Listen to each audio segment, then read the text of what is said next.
गन्ना जिसको लेना तू ले ले, मुझे पोर दे दे, पोर में सबसे ज्यादा बीज है, सबसे ज्यादा गन्ने उसी से उगेंगे। ये किसी को पता ही नहीं है। नहीं समझ में आ रहा? एक गन्ने का एक हिस्सा कोई खा करके चूस करके फेंक देगा, उससे उसको कोई लाभ नहीं मिलेगा। लेकिन अगर उसे उसका पोर मिल गया तो उसमें कई बीज होते हैं और उससे वह कई गन्ने उगा सकता है और कई ऐसे गन्ने चूस करके फेंक सकता है, लेकिन उसके लिए वो गन्ने कभी भी खत्म नहीं होंगे। सोचो तुम्हें वो चीज मिल रही है। नहीं समझ में आ रहा? बच्चा होता है, मुझे गन्ना चूसना है। अरे भैया गन्ना चूस लेना है, पहले गन्ना लगाना तो सीख। आषाढ़ मास में पहले गन्ने बोए जाते हैं, ये गन्ना बोने का समय है, थोड़ा सा इंतजार कर। एक बार बोलेगा, तुझे पोर दे रहे हैं, तुझे बीज दे रहे हैं, तू बोना तो सीख। एक बार बोलेगा तो इतने गन्ने चूसने को मिलेंगे कि तुझे बेचने पड़ेंगे, दूसरों को देने पड़ेंगे, तू खुद नहीं खा पाएगा, इतना मिलेगा तेरे को। समझ में आ रहा है? ताकत किसमें होती है? गन्ने में नहीं होती, उसके पोर में होती है। और उस पोर से कई ऐसे गन्ने बन जाते हैं, लेकिन एक बार मोह छोड़ना पड़ता है। कौन सा? उस बीच के गन्ने को खाने का, चूसने का एक बार मोह छोड़ना पड़ता है। बेटा एक बार तू बीजों का वपन कर ले, फिर आगे तुझे सब कुछ मिलेगा।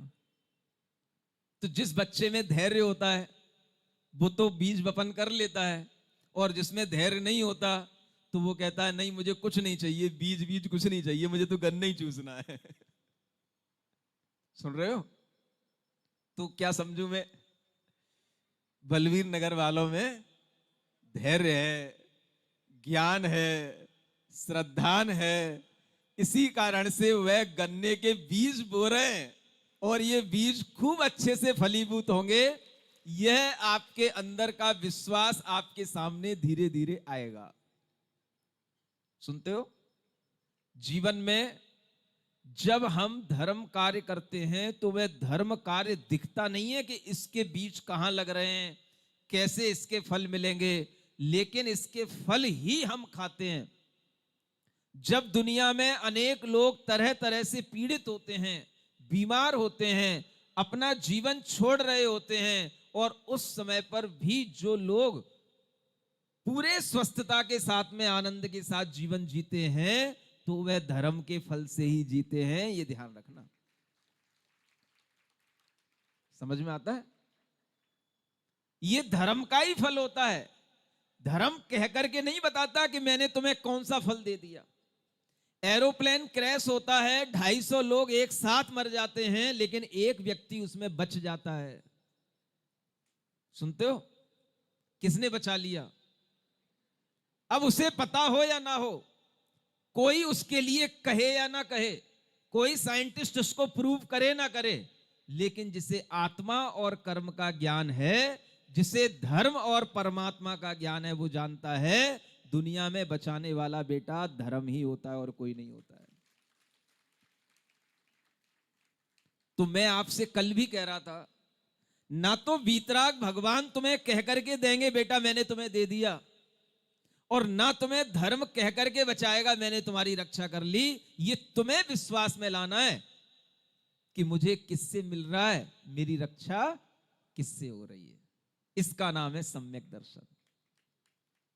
ये विश्वास हमारे अंदर रहता है कि हां हमारा जीवन जो भी है वह हमारे अंदर के अपने सुख के कारण से अगर अच्छा चल रहा है तो वह सुख भी हे भगवान आपके चरणों की भक्ति के पुण्य से ही हमें प्राप्त हुआ है। और अगर कहीं कुछ कमी है, उसमें कहीं किरकिरापन है, तो हे भगवान मैंने उस पुण्य के बीच में भी कोई बुरे भाव कर लिए थे, इसलिए उस पुण्य में भी कभी कभी अंतराय आ जाता है, उस सुख में भी दुख बीच में आ जाता है। 6 घंटे तक एक जैसे भाव बनाए रखना मुश्किल होता है। क्या सुन रहे हो? उन भावों के बीच में कभी आपके अंदर कुछ विकृतियां आ जाती होंगी, कभी कभी मन विचलित हो जाता होगा, कभी कभी आपके मन में और भी कोई दूसरा है ना कोई विकृत भाव आ जाता होगा, वह भाव भी आपके इस पुण्य को कहीं ना कहीं क्या कर देता है, बीच में किरकिरा डाल देता है। फिर वही सुख के बीच में फिर कभी दुख के रूप में उदय को प्राप्त होता है। इसलिए धर्म स्थानों पर अपने भावों को विशुद्ध बनाए रखना अलग बात है, और उस विशुद्धि को 6 घंटे तक बनाए रखना अलग बात है, और उसको 8 दिन तक बना के रखना और बड़ी बात है। सुनते हो, चाहे पानी गिरे, चाहे तूफान आए, चाहे कितनी भी कोई भी रास्ते में विघ्न बाधाएं आए, लेकिन हमें पूजन करने जाना है तो जाना है, बात खत्म। ऐसा मनोभाव जब बन जाता है तो आपके लिए ये विचार, ये भाव और दृढ़ बन जाना चाहिए, जिस भूमि पर आज हम बैठे हैं, कल के दिन जब हम बैठे तो वह भूमि पूरे हमारे अधिकार में हो, और हर एक प्राणी जो यहां बैठा है वो कहे यह भूमि मेरी है।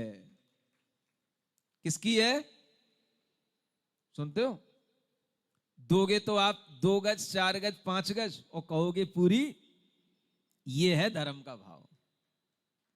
इसलिए कह रहा हूं कि यहां से जुड़े हुए जितने भी लोग हैं, चाहे वो बगल के कबूल नगर के हों, चाहे रामनगर के हों, चाहे चंद्रलोक के हों, और बलबीर नगर के भी कम नहीं है, यह कार्य आपको इतनी जल्दी संपादित करना चाहिए कि अगली अष्टानिका जब आए तो यहां पर किसी भी तरह के पानी की एक बूंद नीचे ना आ पाए, इतना प्रबंध हो जाए। सुन रहे हो?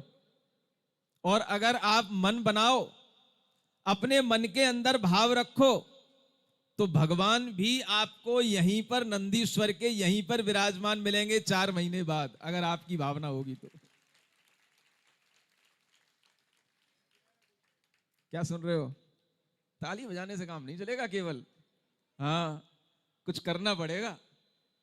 अभी कुछ भाव जो दिखना चाहिए वो दिख नहीं रहा है। अभी तो आप मुंह दिखाई काम कर रहे हो। नहीं समझ में आ रहा है? मुंह दिखाई काम क्या होता है? भाई बहू देखने जाना है तो कुछ ना कुछ तो थोड़ा बहुत न्यौछावर करना है।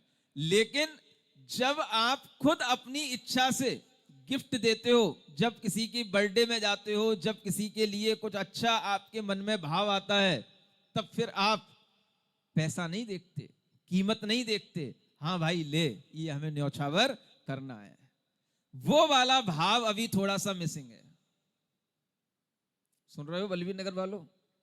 आज कौन सा दिन है? 5वां दिन है।